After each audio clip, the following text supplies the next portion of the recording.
예, 오늘은 2025년 이제 또 맞이하는 가정연합주일입니다. 저희 교회가 전에도 말씀드렸지만 가정연합주일을 한 10여 년 전부터 저희가 도입한 건요, 시행한 건 교회 다니는 분들이 가족과 함께 이렇게 함께 예배 드릴 수 있는 그런 어떤 기회들이 자꾸만 시간이 가면서 없어지는 그런 것을 보았기 때문입니다.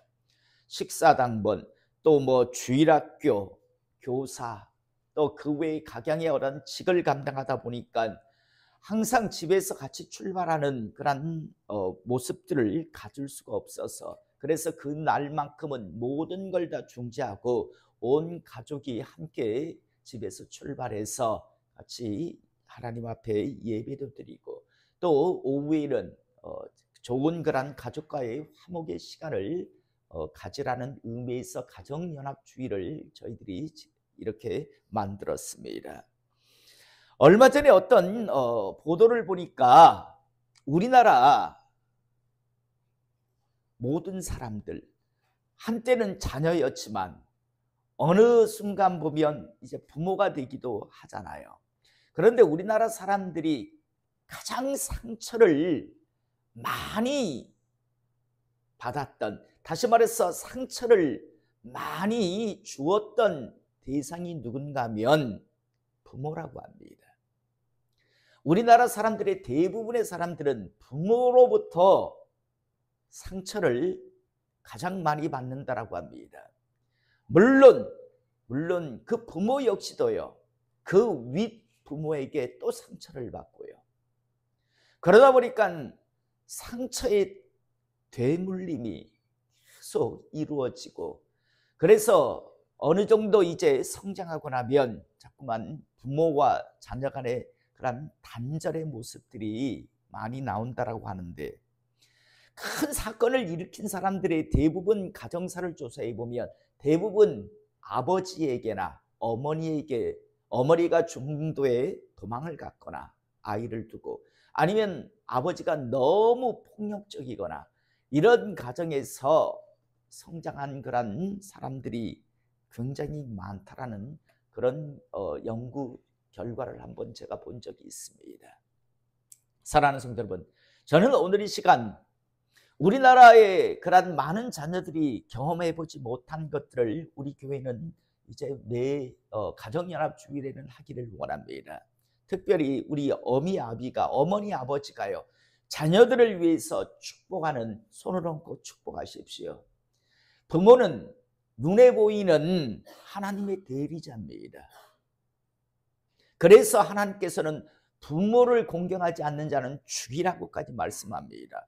눈에 보이는 부모를 공경하지 못하는 자가 눈에 안 보이는 하늘 아버지를 잘 섬길 수는 절대 없지요. 눈에 뻔히 보이는 아버지를 제대로 안 섬기는데 눈에 안 보이는 하나님 아버지를 잘 섬긴다라는 건 그 말이 안 되지요. 그래서 하나님께서는 눈에 보이는 부모를 공경하지 않는 자는 그건 죽여라. 어차피 그는 하나님도 제대로 섬기지 못할 자이기 때문에요. 저는 오늘 이 시간 특별히 가정연합주일을 맞이해서 우리 자녀들은 부모 옆으로 가십시오. 자녀들은 부모 옆으로 가세요. 아버지는 마음껏 자녀들을 위해서, 여러분 이 땅에 태어난 사람 중에 아비 어미의 축복 기도를 얼마나 받고 사람들이 살겠습니까? 저는 오늘 이 시간 길게 시간은 못 드립니다. 한 1분 정도밖에 못 드리지만, 여러분 아비 어미가 우리 자녀들을 위해서 마음껏 축복해 주시기 바랍니다. 여러분 이삭이, 야곱이 자녀들을 축복했던 그 축복은 그대로 이루어집니다. 하나님의 사람이 자녀들을 위해 축복하는 건 그대로 이루어지니까 먼 후일 우리 자녀들은 생각할 겁니다. 나는 내 어미, 내 아비의 축복 기도를 받고 살았다라고 하는 그런 걸 알게 될 겁니다. 자, 1분 정도 이렇게 시간을 드릴 테니까 자녀들을 위해서 축복 기도해 주시기 바랍니다. 하나님 아버지, 당신의 은혜 아래서 당신의 귀한 종들, 오늘 이 시간 자녀들을 위하여 손을 얹고 기도합니다.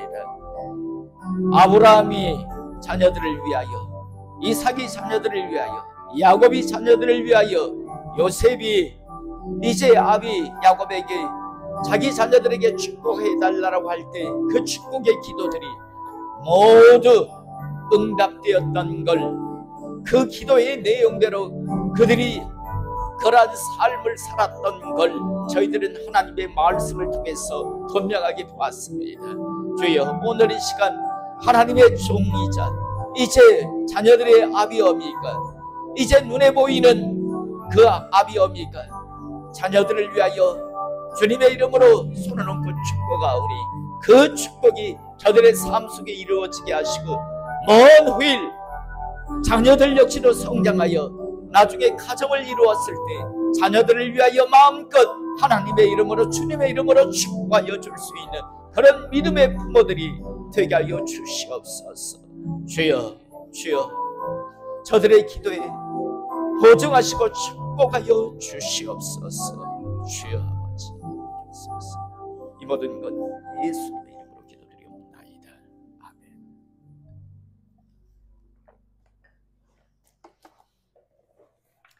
여러분들이 자녀들을 위해서 축복한 그 축복의 기도가 하나님의 은혜 아래서 그대로 응답될 것을 저는 믿습니다.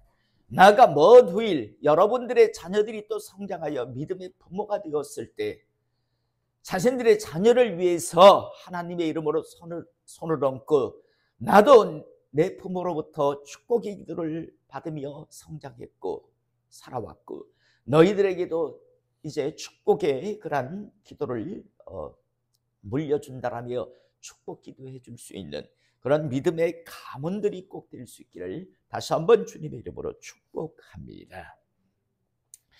예, 요즘은 시대가 좋아져서 아무리 개척교회라 할지라도 대부분의 교회는 에어컨과 온풍기를 대개는 구비하고 예배를 드리고 있습니다.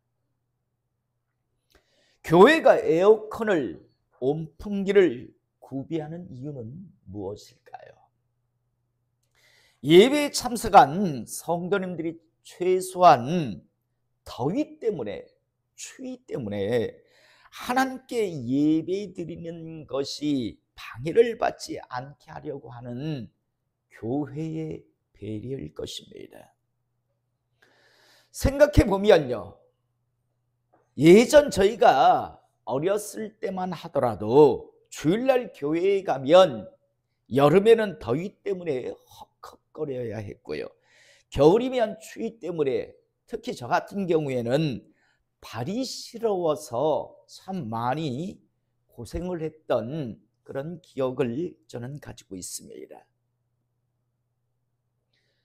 하지만 요즘은 대부분의 교회는요, 그 규모가 크든 작든 에어컨과 온풍기를 구비해 놓고 정말 좋은 환경에서 성도님들이 예배 드릴 수 있는 그런 세상이 어느덧 되었습니다.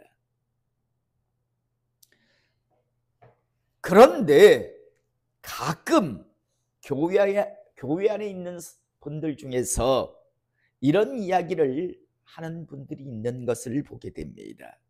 물론 저희 교회는 그런 분들이 단 한 분도 없는데요, 제가 오래전 부교역자 생활을 할 때, 사역을 할 때요, 여름에 에어컨을 틀고 예배를 드린 이후에 겨울에 온풍기를 틀고 예배를 드린 이후에 성도님들 중에서 저를 찾아와서 이런 이야기를 하는 분들이 있었습니다.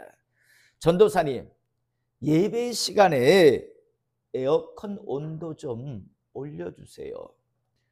너무 추워서 예배를 못 드리겠어요 라고 한다든가, 아니면 전도사님, 예배 시간에 온풍기 온도 좀 내려주세요. 예배 시간에 더워서 예배를 못 드리겠어요 라고 하는 그런 분들이 가끔씩 있었습니다. 그런데 저에게 이러한 말을 하는 분들이 예배 시간에 예배드리기 위하여 앉아있는 그런 자리를 보면요, 에어컨 바람 때문에 추울 수밖에 없는 자리에, 온풍기 바람 때문에 더울 수밖에 없는 자리에 항상 앉아있는 것을 볼 수가 있었습니다. 여러분, 어떤 자리일까요? 여름에 에어컨을 틀면 에어컨 바람이 가장 바로 맞는 그런 자리, 겨울에 온풍기를 틀면 온풍기 바람을 바로 그대로 맞는 자리, 딱 그 자리에 앉아들 있어요. 그러면서요, 에어컨 바람 때문에 추우니까 온도를 올려달라, 온풍기 바람 때문에 너무 더워서 온도를 내려달라, 이런 말들을 아주 서슴없이 와서들 합니다. 저는 그런 소리를 들을 때마다 어떤 생각을 했는가 하면, 언젠가 하나님께서 나한테 은혜를 주셔서 만약에 담임 목회를 하게 된다면 반드시 성도님들에게 먼저 미리 가르쳐야 되겠다라는 그런 생각을 저는 했었습니다. 이미 말씀드린 것과 같이 우리 성도님들 중에는 그런 말을 하는 사람들이 단 한 사람도 없지만, 다시 한번 기우의 마음으로 여러분들에게 말씀을 드립니다. 여러분, 예배 시간에 지금 여러분들이 앉아있는 그 자리는요, 지정석이 고정석이 아닙니다. 누구든지 지금 여러분들이 앉아있는 그 자리에 먼저 온 사람이 앉을 수 있다는 사실을 잊지 않길 원합니다. 한 번씩 자기가 앉아있는 자리를 고정석, 지정석이라고 생각하는 분들이 있습니다. 그래서 누가 와 앉아있으며 나오세요, 그거 제 자리예요 라고 하는 사람들이 있습니다. 교회 안에 무슨 지정석이 있고 고정석이 있습니까? 다시 한번, 지정석, 고정석은 없다라는 사실 잊지 않기를 원합니다. 누구든지 여러분보다 먼저 온 사람이 그 자리에 앉고 싶으면 앉아도 된다라는 사실 다시 한번 잊지 않기를 원하고, 두 번째요, 여름에 예배 시간 에어컨 바람 때문에 추우시면 그 자리를 피하여 앉으시기 바랍니다. 반대로요, 여름에 예배 시간 에어컨 바람이 잘 오지 않아서 더우시면 에어컨 바람이 잘 가는 그 자리를 미리 와서 그 자리에 앉으시기 바랍니다. 겨울에 예배 시간에 온풍기 바람 때문에 더우시면 그 자리를 피하여 앉으십시오.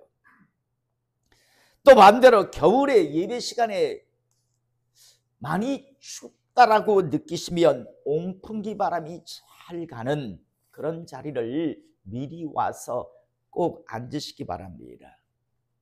저희 교회는요, 여름에 에어컨 설정 온도가, 겨울에 온풍기 설정 온도가 항상 일정합니다. 여러분, 결코 춥지 않고 결코 덥지 않게, 다른 목사님들이 오면 한 번씩 놀랍니다. 왜 여름에 24도까지 에어컨을 해주냐고. 너무 낮다고요. 겨울이면 온풍기 온도를 28도로 맞춰드립니다. 제가 추운 거 싫어하고 제가 더운 거 싫어하기 때문입니다. 여러분, 여름에 에어컨 온도는 항상 24도입니다. 여러분들이 알아서 자리를 앉으시면 됩니다. 겨울이면 온풍기 온도는 28도입니다.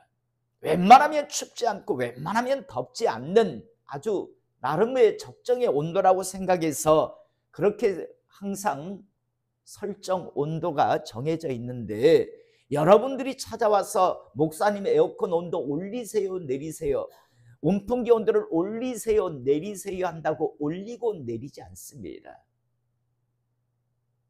그러니까 여러분들이 그 설정 온도에 맞게 나름대로 자리를 앉거나 아니면 옷을 준비해서 그렇게 맞추시는 게 여러분들이 신앙생활하는 데 도움이 되실 겁니다.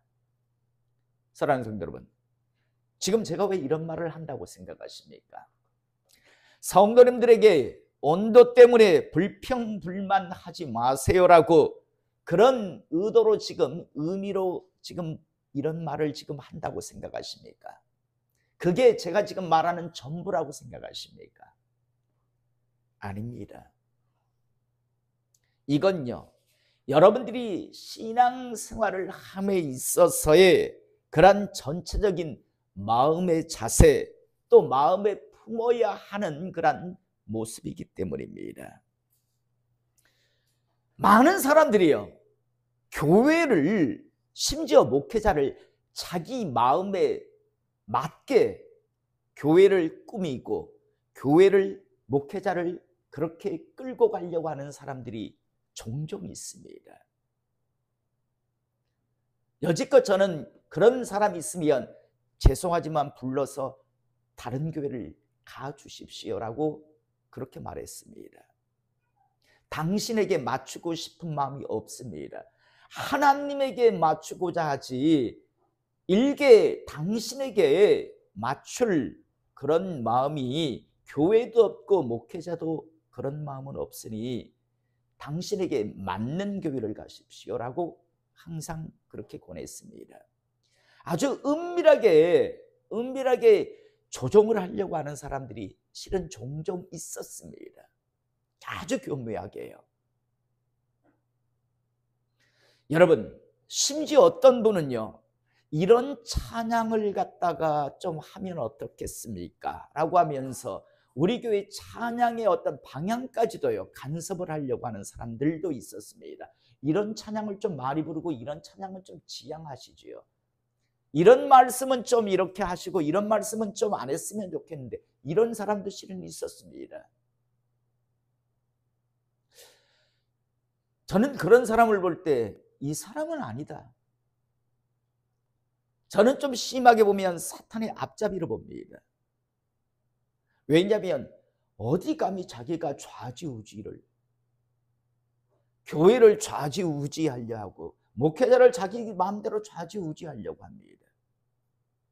심지어 어떤 사람은 실력 행사를 하려고 하지요. 어떤 사람은 자기의 어떤 재력을 가지고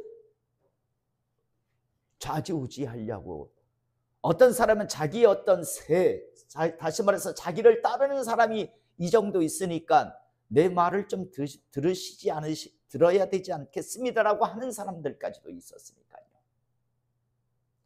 여러분, 그런데 저는 절대 그런 사람이 아닙니다. 저는 차라리 부러지면 부러지지 휘어지진 않습니다. 목회 철학만큼은요. 주저없이 죄송하지만 교회를 떠나주시면 어떻겠습니까? 라고 이야기합니다. 여러분, 왜 제가 그렇게 하는가 하면, 여러분, 신앙생활을 함에 있어서 하나님 말씀을 보면 개중에 자기에게 맞추려고 하는 사람들이 있었어요.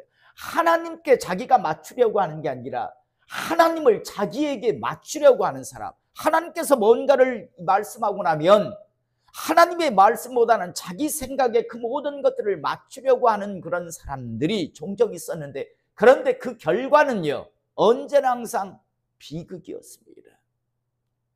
우리가 잘 아는 일명 고라당 사건이라고 하는 사건이 성경에 나옵니다. 여러분, 고라라고 하는 사람은 레위인이었습니다. 모세와 같은 그런 가문의 집안이었습니다. 그런데 이 고라라고 하는 사람은요, 최초로 이스라엘이라고 하는 그런 나라 안에서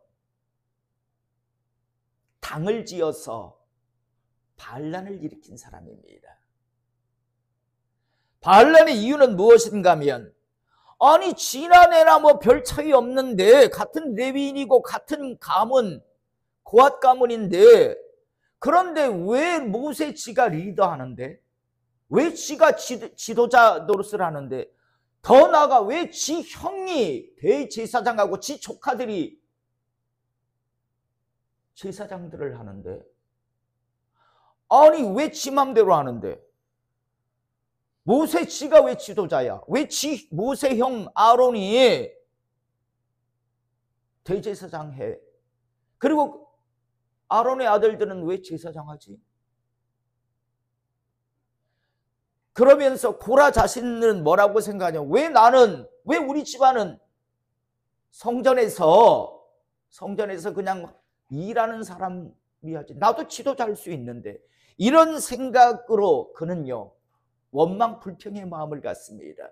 여러분, 하나님께서 모세를 지도자 삼은 거고, 하나님께서 아론을 대제사장 삼고 그 아들을 제사장 삼으라고 하나님께서 하신 거예요. 그런데 고라 입장에서는 왜 지들이 다 해먹는데, 나도 지만큼 할 수 있는데, 이런 생각을 품기 시작합니다. 그런데 혼자서는 어떤 영향력을 끼칠 수 없으니까 다단, 아비람, 온 이런 사람들을 끌어들입니다. 더다가 장로 250명까지 끌어들입니다. 물론 이들 역시도 똑같은 생각이었을 겁니다. 뭐라고 가서 이야기했겠습니까? 야, 우리 한번 생각해보자. 왜 지들이 다 해먹는데? 장로들 불러놓고 하겠죠. 이거 잘못된 것 아닙니까? 이거 왜 모세가 다 해먹습니까? 아니, 생각해보세요. 어디서 40년 동안 굴러먹었는지도 모르는 자가 갑자기 나타나서 지금 우리 지도자 한다라고 저리 하지 않습니까? 그동안 우리 알지도 못했던 아론이라고 하는 자, 모세의 형이라고 하는 자가 대제사장 노릇하고 있는데 이거 잘못된 거 아닙니까? 세상은 공평해야죠. 왜 지들 이거 투표를 하든가 뭔가 이거 바꿔야 되지 않겠습니까? 라고 그렇게 가서 충동질했을 거예요. 자, 여러분, 고라에게는 하나님께서 일을 맡기시지 않았나요? 성전에서 여러 가지 일들을 할 수 있는 그런 은혜를요, 하나님께서는 고라에게도, 고라 집안에게도 분명히 주셨습니다. 고라는 하나님 앞에 감사하며, 야, 내게 맡겨진 이 일을 어떻게 하면 내가 잘 충성스럽게 감당할 수 있을까?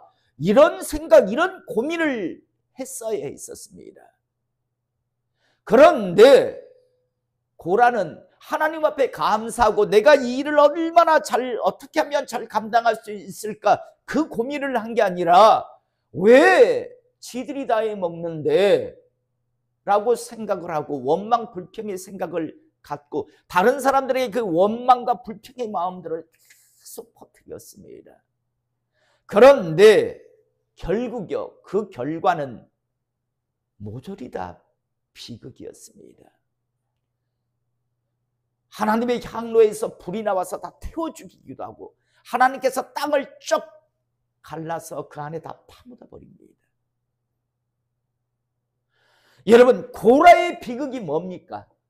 하나님 앞에 자기를 맞춰야 했는데 하나님 말씀에 하나님께서 세워주신 그 조직에 자기를 맞춰야 하는데 고라는 자기 생각에 하나님의 생각을, 하나님의 그 조직을 맞추려고 했기 때문에 그게 바로 고라의 비극이었습니다.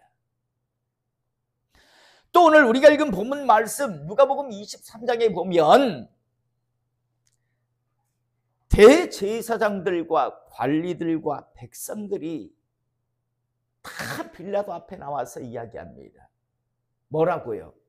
오히려 이방인인 빌라도는 내가 조사해 보니까 예수는 죽일 만한 죄가 없다. 너희들이 고소한 대로, 너희들이 고발한 대로 내가 조사를 해보니까 죽을 만한 죄를 지지 않았다. 혹시나 내가 실수할까 봐 헤롯에게도 보내봤는데 헤롯 역시도 죽일 만한 죄를 찾지 못했다라고 지금 연락이 왔다. 그렇다면 너희들이 굳이 이 예수를 죽이고 싶다니 죽일 일은, 죄는 내가 발견하지 못했으니 그냥 내가 너희들 낯도 있고 하니까 내가 때려서 그냥 석방시키겠다, 놓아주겠다라고 이야기합니다. 2번에 걸쳐서 계속 이야기합니다. 내가 조사했는데 너희들이 고발한 대로 이 예수는 죽일 만한 일이 없다. 죄를 진 적이 없다. 그러니까 내가 때려서 그냥 놓아줄 테니까 이것으로 마무리하자라고 이야기합니다. 빌라도가. 그런데 계속해서 아닙니다. 죽여야 합니다. 하도 죽이자니까 빌라도가 명절이 되면 죄수한 사람을 놓아주는 그런 것이 있으니 내가 그러면 야 너희가 한번 선택해라. 바라바를 놓아줄까 아니면 예수를 놓아줄까 하니까 백성들이 다 일제히 차라리 바라바를 놓아주고 예수는 반드시 죽여주십시오라고 지금 계속 소리를 치고 있습니다.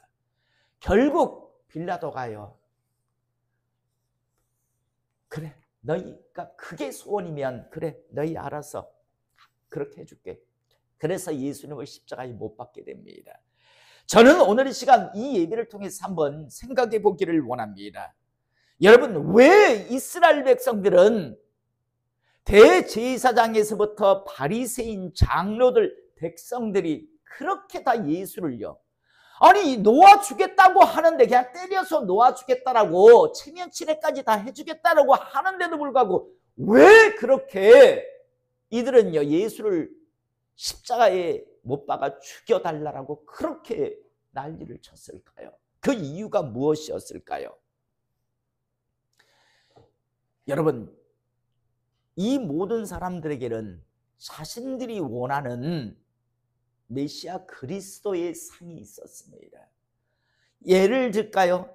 대제사장이었던 사두개파 사람들 천국 지옥 없다라고 하면서 그죠? 하나님 성전을 팔아서 돈을 갖다가 갈취하고 있었습니다. 이때 만약에 예수님께서 그들 편을 들어 주었다면 야 대제사장들 정말 잘하고 있는 거야. 저게 옳은 거야. 여러분들 대제사장들 말을 꼭 잘 들으셔야 합니다. 저 사람들은 진짜 하나님의 사람들입니다 라고 했다면 안나스 가야바 당시 대제사장들이 예수를 죽이려고 했을까요? 안 죽이려고 했겠죠. 그런데 자기들이 하는 그 짓을 죄악이라고 주님께서 끊임없이 말씀하셨거든요. 바리새파 사람들 역시도 마찬가지였습니다. 자기들은 의로운 채 하면서 아주 대단하게 경건한 채 했는데 그런데 정작 주님께서는 뭐라 하십니까? 뱀들아 독사이 새끼들아 라고 하시잖아요. 니들은 전도한다고 온 천하를 다녀가지고 전도해가지고 배나 지옥 백성을 만들고 니들은 천국문으로 니들도 안 들어가고 들어가려고 하는 사람들도 지금 막고 있는 짓을 한다면서 너희에게는 앞으로 저주가 있을 것이다 라고 주님께서 말씀하시거든요. 만약 예수님께서 여러분 바리새파 사람들은 정말 멋진 하나님의 사람들입니다. 저들은 정말 대단한 하나님의 사람들입니다. 저들의 말을 들으십시오라고 만약에 바리새파 사람들을 지지하면서 높여줬다면 여러분 바리새파 사람들이 예수를 십자가에 반드시 죽여달라고 했을까요? 안 그랬을 겁니다. 더 나아가 백성들요. 여러분 이들은 불과 며칠 전에요. 한 3일 전에요. 어떤 사람들이었는가 하면 예수님께서 예루살렘 성에 나귀 새끼를 타고 입성하실 때 앞에서 뒤에서 종려나무 가지 흔들고 자기 옷을 벗어서 예수님 발 아래 깔으면서 호산나 다윗의 자손이여 하면서 우리를 구원하소서 하면서 막 소리치며 춤추며 환영했던 사람들입니다. 불과 3일 전에요. 그랬던 사람들이 왜 이렇게 돌변하고 있는 걸까요? 여러분 당시 이스라엘 백성들 예루살렘 성 안에 있었던 사람들은 자기들이 생각한 그런 자기들이 기대했던 메시아상 그리스도상이 있었습니다. 무엇인가 하면 그들이 원했던 건요 죄를 사해 주시는 그런 예수가 아니라 큰 힘과 큰 권력을 가지고 영웅적인 어떤 역사를 통해서 자신들을요, 지금은 로마의 압제하에서 이제 건져내주고, 다시 말해서 로마 사람들을 모두 물리쳐주고, 나아가 자신들이 전 세계를 통치하는 그런 군림하는 그런 나라를 세우는 게 그들의 기대였습니다. 그러니까 그들이 원했던 건 무슨 죄를 해결해 주시는 그런 메시아 그리스도가 아니라 세상의 어떤 큰 권력과 힘을 자기들에게 안겨주는 그런 정치적인 메시아, 영웅적인 그리스도를 그들은 기대하고 원하고 있었습니다. 그런데 3일 정도 이제 있으면서 판도가 돌아가는 게 보니까 이건 너무 나약하거든요. 자기들은 어떤 위대하고 용맹한 용사 그리스도 메시아를 원하며, 그리고 뭔가 이제 전 세계를 무력으로 힘으로 정복해가는 어떤 그런 구체적인 그런 이야기가 나올 줄 알았는데, 맨날 뭐 하나님 나라 천국 이야기하면서, 그러면서 전국에는 당시 종교 지도자들인 대제사장들과 바리새파 사람들에게 그냥 쉼없이 끌려와서 지금 그것도 자기들이 무찔러 주기를 원했던 총독 본디오 빌라도 앞에 끌려가 있는 그런 모습을 그들은 보게 된 겁니다. 자신들이 원했던 메시아 그리스도 상이 있었어요. 하나님의 뜻, 하나님의 생각이 아니라 오로지 인간적인 육적인 생각에 어떤 그리스도 메시아 상이 있었는데, 그게 안 맞으니까 이들은요, 지금 오히려 막 3일 전까지 호산나 다윗의 자손이 하며 종려나무 차를 흔들고 자기의 옷을 예수님 발 앞에 펴던 자들이요, 지금 오히려 완전히 바뀌어서 예수를 십자가에 못 박으라고 지금 소리치고, 차라리 총독 본디오 빌라도가 내 죽겠다라고 하는데도, 살리겠다라고 하는데도 끝까지 죽이라고까지 하는 모습을 취하고 있는 것, 오늘 우리는 보게 됩니다. 사랑하는 성도 여러분, 이게 바로 하나님 말씀에 자기들을 맞추려고 한 자들이 아니라 자기 생각에 하나님의 역사, 하나님의 일을 맞추려고 한 자의 비극입니다. 저주입니다. 오늘 이 시간 우리 각자에게 한번 물어보기를 원합니다. 하나님이 마치 나의 삶, 이 땅에서의 삶을 형통하게 하고 물질적으로 축복을 주고 형통하게 해주는 그런 하나님을 여러분들은 구상하고, 그런 하나님을 여러분들이 지금 만들어 놓고 그 틀에 하나님을 맞추려고 하지 않습니까?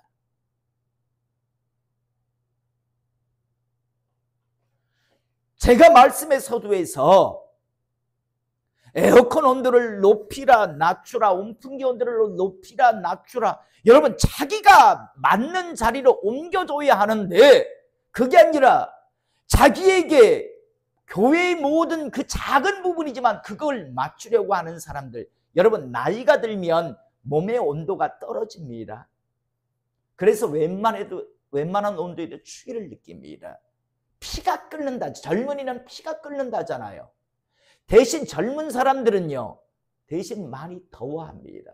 그래서 일정한 온도를 왔다 갔다 하면 이건 아무것도 안 돼요. 온도를 딱 맞춰놓고요, 적정 온도라고 생각하는 곳에 온도를 맞춰놓고, 이제 자기를 그 온도에 맞추기 위해서 애쓰는 사람이 신앙생활도 제대로 합니다. 그런데 자기에게 교회 전체 온도를 높이라 낮추라고 하는 사람은, 그 사람은 어차피 시간이 가도 제대로 된 신앙생활을 못할 사람이기 때문에, 그래서 제가 계속 집요하게 저한테 찾아 들어오면 죄송하지만 맞는 교회를 가십시오 라고 주저없이 말하는 이유가 바로 그겁니다. 어차피 일꾼 안 돼요. 그 사람은 안 바뀌어요. 그 사람네들은요. 사랑하는 성도 여러분, 저는 오늘 시간 이 가정 예배를 통해서 우리 부모들은 우리 자녀들에게 교회를, 하나님을 자신에게 맞추려고 하는 그런 모습을 절대 보여주지 않기를 이 시간 축복합니다. 여러분들이 집에 가서요, 부부끼리 하는 여러 가지 불평의 말, 여러 가지 불만의 그런 말, 왜 이걸 이렇게 안 맞추고 이걸 안 맞추고, 그렇게 하는 말이요, 자녀들에게 굉장하게 독을 먹이고 있다는 사실을 잊지 않기를 원합니다. 아, 신앙생활은 저렇게 하는구나. 안 맞으면 불평 원망하며 자기들에게 맞추게 하는 게 교회 생활이구나라는 것을 애들에게 지금 배우게 하는 거잖아요. 어떻게 하면 우리가 교회에 맞춰야 하는가, 하나님 말씀에 맞춰야 하는가, 그 모습을 보여야 자녀들도 그런 모습으로 앞으로 신앙의 틀을 세우고 신앙생활을 할 텐데, 그런데 대부분의 사람들은 교회를, 하나님을, 목회자를 자기 어떤 틀에 맞추려고 끊임없이 시도하기 때문에 결국 신앙도 성장하지 못하고 하나님의 복도 받지 못하는 거죠. 저는 다시 한번 오늘 이 예배를 통해서 마음판에 새길 수 있기를 원합니다. 여러분, 만약 목회자가, 교회가 여러분에게 맞추려고 하면 그 교회는 교회 아닙니다. 이미 그 교회는, 그 목사는 목사 아닙니다. 마사지사일 뿐이죠. 메신저가 아닙니다. 그러나 교회가 말씀의 틀 위에서 제대로 달려가려고 한다면 그 교회를, 목회자를, 하나님을 여러분에게 끌어맞추려고 하는 게 아니라 여러분들이 그 교회의 방향에, 또 목회자의 어떤 목회 철학에, 더 나아가 또 하나님 말씀에 여러분들이 맞추기 위해서 다듬으시고 나름대로 몸부림치셔야 한다는 사실을 잊지 않길 원합니다. 오늘 우리가 읽은 본문 말씀, 이방인인 본디오 빌라도가 그렇게 때려서 놓아 죽겠다고 하는데 그렇게 죽이라고 한 자들, 여러분 바뀌어서 이들 입맛에 맞게 예수님께서 만약에 다 말씀해 주시고 했다면 이들은 이렇게 안 했을 겁니다. 자기들이 각자 만들어 놓은 메시아 그리스도가 있었어요. 다 그 자기가 생각한 메시아 그리스도에 맞지 않기 때문에, 그래서 끝까지 예수님을 죽이라고. 본디오 빌라도 입장에서는 자기가 만든 메시아 그리스도가 없으니까요, 객관성을 그래도 나름대로 가지고 있었잖아요. 그런데 대제사장이나 장로들, 바리새파 사람들, 심지어 일반 예루살렘 성 사람들 역시도 다 자기가 만들어 놓은 틀이 있었어요. 그 틀에 맞지 않기 때문에 그렇게 죽이라고 하는 그런 소리를 내고 있습니다. 마찬가지로 신앙생활 역시도 마찬가지라고 하는 사실 꼭 기억하시고, 내가 만든 하나님, 내가 만든 예수, 내가 만든 성령님, 내가 만든 교회, 내가 만든 목회자상, 이런 걸 가지고요 여러분들에게 맞추려고 하지 마시고 하나님 안에서 말씀에, 삼위 하나님의 그런 뜻에, 또 목회자의 어떤 방향에, 교회의 방향에 맞추셔서, 그래서 하나님 보시기에 쓰실 수 있는 그런 사람, 그런 가정, 그런 교회가 되기를 이 시간 주님의 이름으로 축복합니다. 기도하시겠습니다.